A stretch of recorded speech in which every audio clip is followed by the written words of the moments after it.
soy chicano. When I was a kid, I would always see the older guys always driving these classic cars, driving these lowriders, having hydraulics and rims and customizing their cars.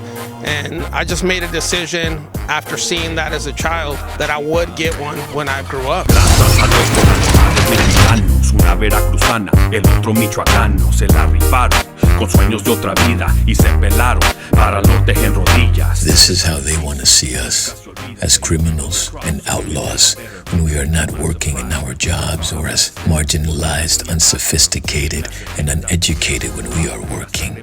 We always seem to be on the edge of something. We are always emerging from the shadows. Mexicanos, Chicanas, and Chicanos. We are the descendants of indigenous people. We have been in what is now the United States since the signing of the Treaty of Guadalupe Hidalgo in 1848 and far before that. We are a people descended from the stars. For years, the United States has tried to monitor, regulate, and even outlaw our existence through laws meant to control us. Cruel immigration and border policies, bans on speaking Spanish in schools and in public spaces, and rampant discrimination in places where we work, learn, and live, and even a ban on the lowrider.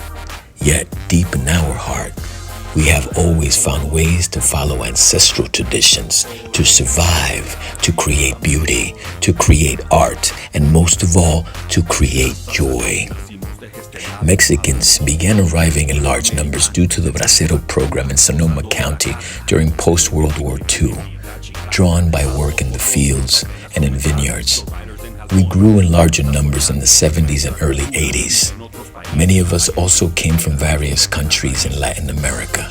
We brought our traditions, our music, art, language, food, and eventually the younger generation formed a cultural expression out of a need to be seen and respected that would both be celebrated and criminalized. The lowrider. Us Chicanos never said soy chicano. When the first lowriders began to emerge in Sonoma County in the 70s, they were more than just cars. They were moving works of art, each one telling a story of where we have been. Yet to the police and into the eyes of many, we were criminals and gangsters. Lowrider ban and anti-cruising ordinances spread through California like fire. We were criminalized for creating beauty. The boulevards became battlegrounds where our culture was policed and surveilled and pushed into the shadows.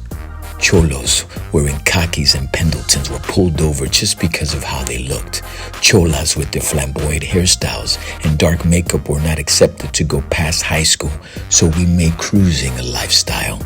In the streets of Sonoma County, behind every gleaming hood, ornament, and every slow roll down the boulevard, there is a history of resistance, a refusal to be defined by anyone but ourselves. The ban on low riding and cruising would not be lifted until 2024. Yet this land remembers us. Our rhythms ride low and slow because of all the pain we have endured. Corazón y Chrome is our story, a testament to what we have survived.